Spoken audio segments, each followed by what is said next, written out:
Welcome back.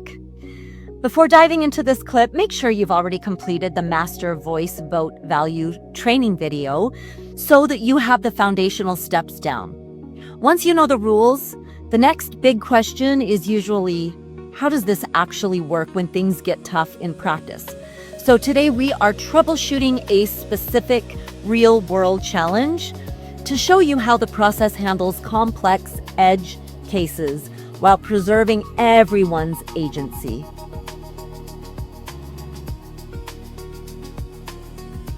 There is a specific type of behavior that destroys trust faster than outright arguing: the back channeler. So, this is the neighbor who sits quietly in a meeting and smiles and votes consent when everyone is together or says nothing at all. But as soon as the meeting ends, they start texting specific neighbors or gossiping on driveway walks or trying to recruit a faction against a decision that was made. They don't share their concerns during the voice phase where things can actually be addressed. Instead, they handle disagreement through passive-aggressive side channels. If left unchecked, back channeling creates paranoia. People stop trusting the consent given in meetings because they wonder what's being said behind closed doors. Our model relies on full transparency. Decisions are made in the light, not in the shadows.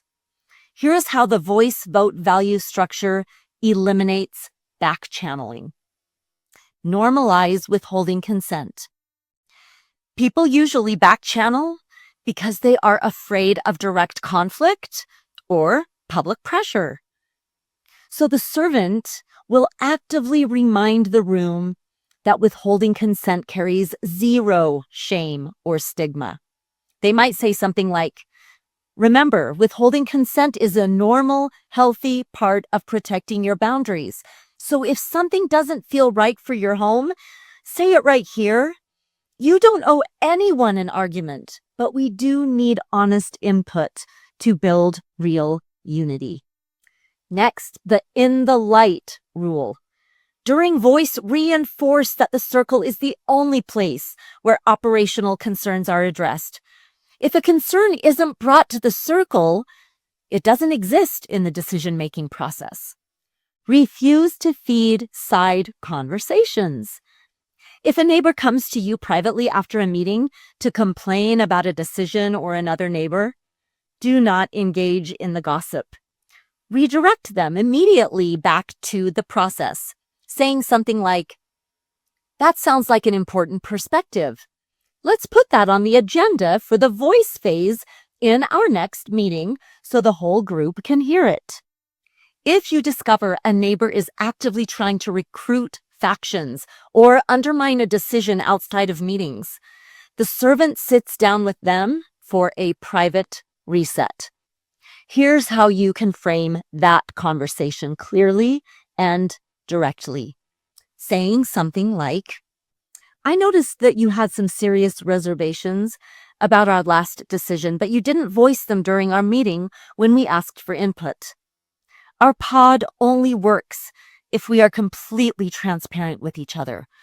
When concerns are shared inside conversations instead of in the group, it breaks trust and makes people feel uncomfortable. Moving forward, if you have a concern or want to withhold consent, please bring it to the circle during the voice phase. That is the safe space where your agency is protected." If they continue to undermine the group through side channels, their covenant alignment comes into question. You cannot build a unified, resilient pod on gossip.